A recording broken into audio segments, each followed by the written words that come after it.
and welcome to this YouTube channel devoted to the design, construction, and operation of my N-scale model railway.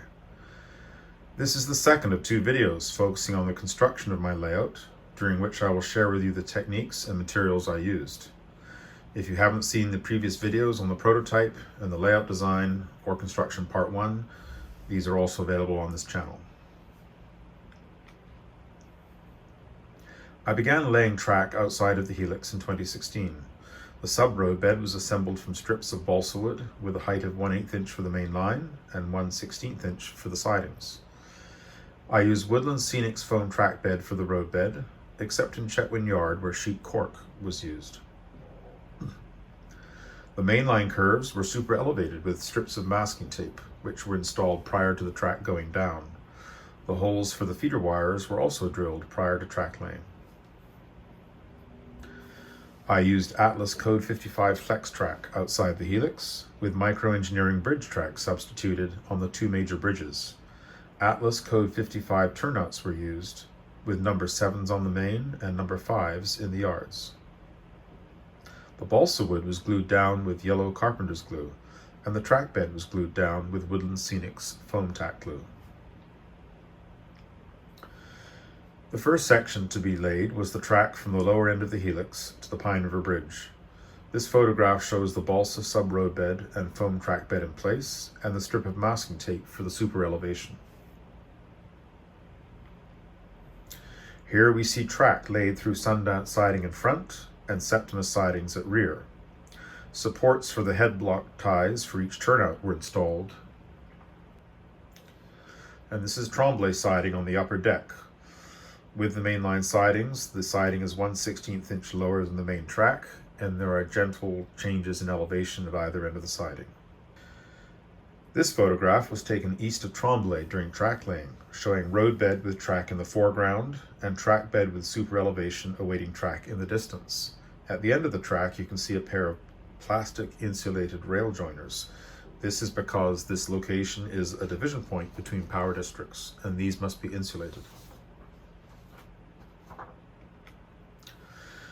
This photograph shows how I assembled the sub-road bed. This is the curve leading into Dawson Creek, which has been put together from strips of 1/8 inch balsa wood using yellow carpenter's glue. Pins are used to hold the strips in place while the glue dries.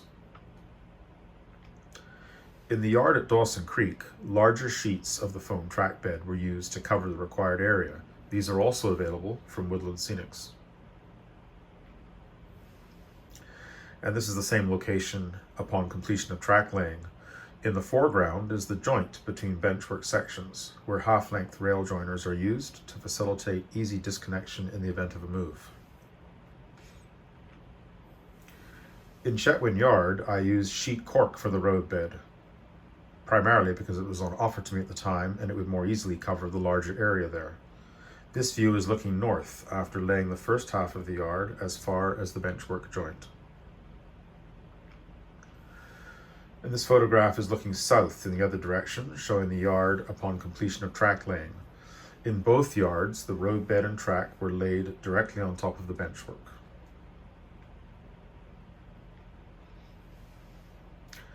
For control, I selected the Lens digital command control system with CVP wireless throttles for my layout. The command station is powered by a MagnaForce 16-volt power supply. The command station and the power supply are located on a small shelf underneath the helix. The track power is divided into 8 power districts, each regulated by a PSX circuit breaker. These are available from Tony's Trains in Vermont.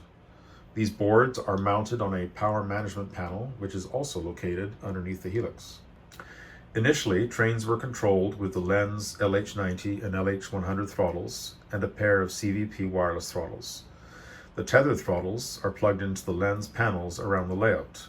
These are connected to the command station via a command bus known as the ExpressNet. It's essentially just a data cable. In December of 2019, I traded my system in for the new LZV200 command station and the LH101 throttles, which you see in the photograph at right. These provide numerous additional features, and it was well worth the upgrade.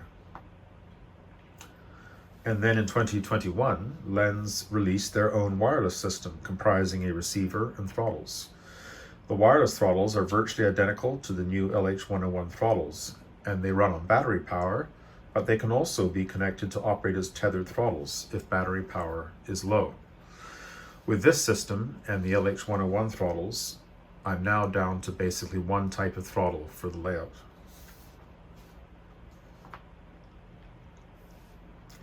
Layout wiring was undertaken concurrent with track laying. 2 pairs of feeder wires were soldered to each section of track prior to gluing them down for redundancy.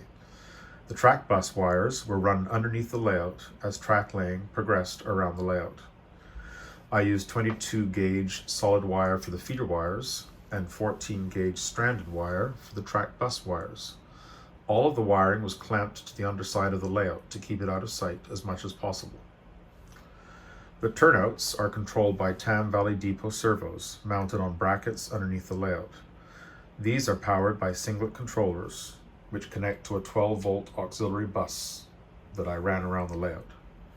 Frog juicers are used to regulate the polarity changes as the turnouts are operated. The turnouts are actuated with miniature toggle switches, which are mounted in control panels on the fascia.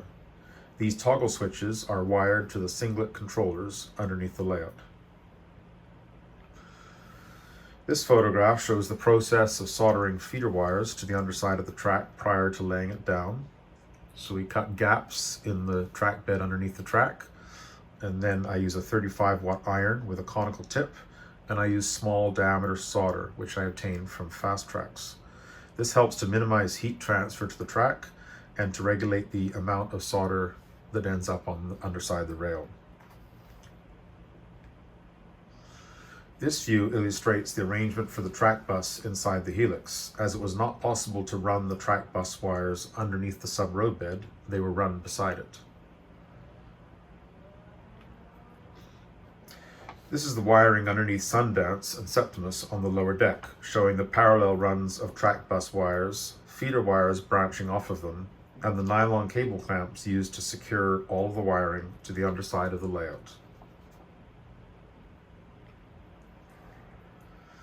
The track wiring underneath the upper deck had to pass above the LED lighting for the lower deck, so the light strips were mounted on small wood blocks to provide the necessary clearance. This is the wiring for Dawson Creek underneath the upper deck. This photograph shows the arrangement of components for the servo turnout control, including the servo mounted on its bracket, the singlet controller, the miniature toggle switch, and the booster circuit, which provides 12-volt power. The servos are mounted on plywood brackets with the throw wire and the cable for connection to the singlet controller. After they've been installed underneath the layout, the throw wires must be trimmed. We use a Dremel tool with a rotary cutoff disc, followed by a file to ensure clearance underneath the locomotives. You can see that a heat sink has been clamped to the throw wire so that the heat is drawn away from the track. This is the auxiliary power supply panel underneath the layout. It consists of 3 power supplies, 12-volt power supplies, and the booster circuits. The turnouts were divided into 3 groups, one for Chetwynd Yard, one for the mainline turnouts, and one for the yard at Dawson Creek. And those 3 groups of turnouts are each powered by one of those 3 power supplies. This view shows a toggle switch out on the fascia for the west switch at Tremblay siding. Wires from the toggle switch lead to the singlet controller underneath the layout, which in turn is connected via a cable to the servo underneath the turnout. I had control panels engraved in Lamacoid at a local trophy shop. The large panel is a schematic for identifying the tracks and industries in Chetwynd Yard. The smaller panels accommodate the toggle switches for the turnouts. These are divided into panels for the south and north ladders, the shop area, and Canfor Mill. The panels were fixed on angled mounts for an optimum viewing angle. This view of Dawson Creek shows the panels installed on their angled mounts. For the lower deck, the angle is 45 degrees. For the upper deck, the angle is 30 degrees. This prevents operators from having to step back to read their panels. Lens offers a digital interface model for connecting a computer to the digital command control system. It's that little box you see over on the left there. This is useful for running JMRI's Decoder Pro software, which can be used to manage decoder programming of the locomotive fleet.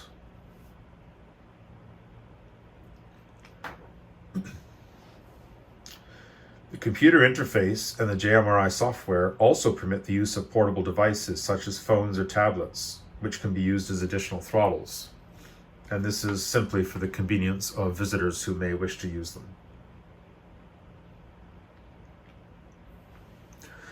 I would like to thank the following individuals who have aided with various aspects of layout construction over the years. Their expertise and generosity are very much appreciated. I hope that you've enjoyed this look at the process of building my layout. The next installment will cover operations. If you've enjoyed this video, I invite you to like and subscribe to this channel and to visit my website at www.bcrdawsonsub.ca. Thank you for watching, and I hope you will join me for the next video. Until then, peace be with you.